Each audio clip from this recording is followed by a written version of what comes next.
So Diane, tell me a little bit about when you first started collecting folk art or all these wonderful things, and why? Well, I collected my first antique at 12. It was a Betty lamp. And I always, I guess, have had an affinity for the art that is just done by ordinary people. Mm-hmm. And I appreciate fine art, and I've certainly taken a lot of courses in fine art, but I was always drawn to the more folk art type things. So wherever I was living, I would search out the artists that were doing that type of thing and learn how they did it and try to kind of document that in some way.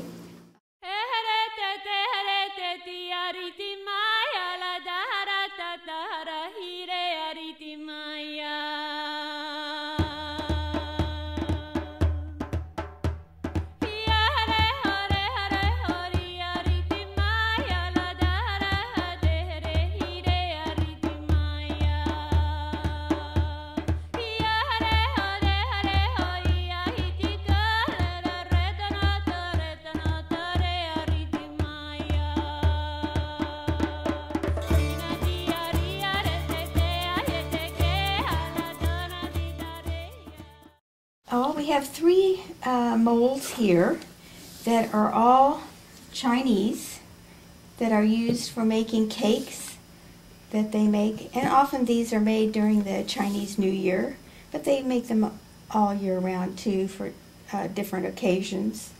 And then this is a sugar mold.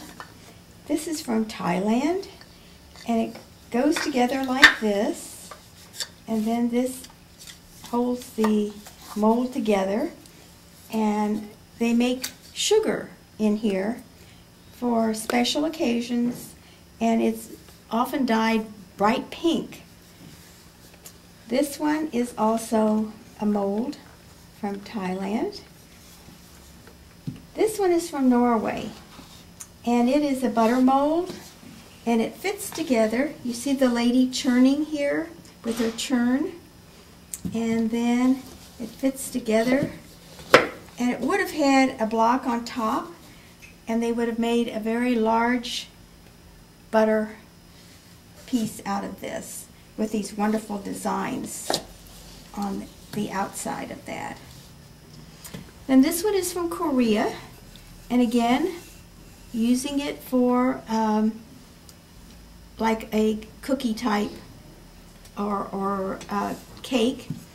This one is from Iraq. It's interesting to me, all these different ways they use in different countries to make cookies and butter and different kinds of molds. This one is from the U.S. It is, again, a butter stamp. This is a rice goddess, and she's from Bali. She's made out of palm leaf. And this is what they would use to bless their rice crops to make sure that they'll have a good crop. This is like a face fan. It's from Sri Lanka. It has mica in it. And it would be something that you would carry in front of your face when you're trying to keep distractions away from you. These are the 8 immortals. And in Chinese folk art, the 8 immortals are shown in paintings, on fans, on wood carvings, and the idea is that these were ordinary people, but because of what they did, they gained immortality. Chinese ladies in their clothing do not have pockets, so they need to have a way to carry things that they would attach to a belt. These are pieces used on the heddles of a loom from Sumatra, again from Palembang, is from Russia, and the ladies would sit on this. This one has the date on it, 1927. Every woman would have to have one of these in her dowry, and they would put flax or wool on here and straighten it out before they could start turning it into thread and weaving it. We have a distaff where they would put the wool or the flax. This one is from Greece. Our first grouping here is from Iraq, and each one of them is doing something very typical. This man has his hookah, the water pipe. This lady is grinding rice, and this lady is gathering wood, or could even be a marsh lady who lives in the marshes there and gathers reeds. And this man is playing a type of instrument that is very prevalent in Iraq. From Colombia, South America, he's obviously a carpenter who's making chairs, and it's like a little vignette. I always like these things that tell a story about the country. These are wonderful. These are from Thailand, and they're made of clay, and each one is playing an instrument that is very prevalent in there. This is like a gamelan and different bowed instruments. Then this one is a man who is selling food along the street. He has his pole that he will carry around. He has his noisemaker that he beats on so that you know that this is the man that's coming. Each one of them have a different sound that they make. And then these men are playing takwa, the ball that they kick up in the air, that's very typical of Thailand. What we would call a harem window, but this is from India, with the Indian ladies painted on it. This is a Quran stand to hold their holy book, and it folds up, and it has the beautiful red and blue decoration on it. So it's very portable.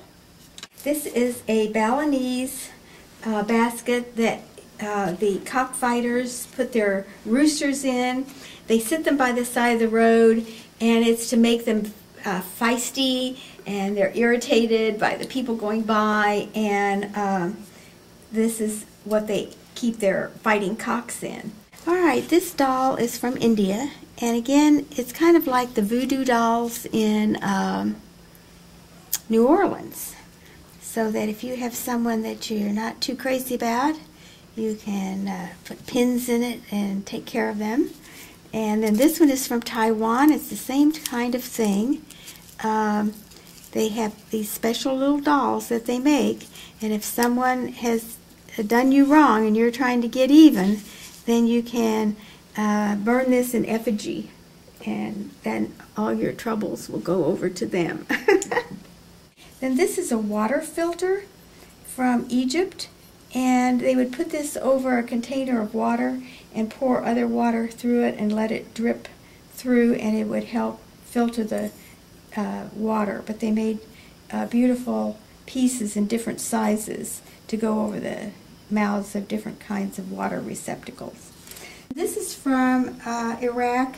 I got it in the holy city of Kerbala. A little old lady was making these, and later after I bought it, it's just seeds with little pieces of cloth. But after I bought it and showed it to someone, they said, oh, that's a fertility, that this seed plant produces lots of seeds, and you hang that over your bed.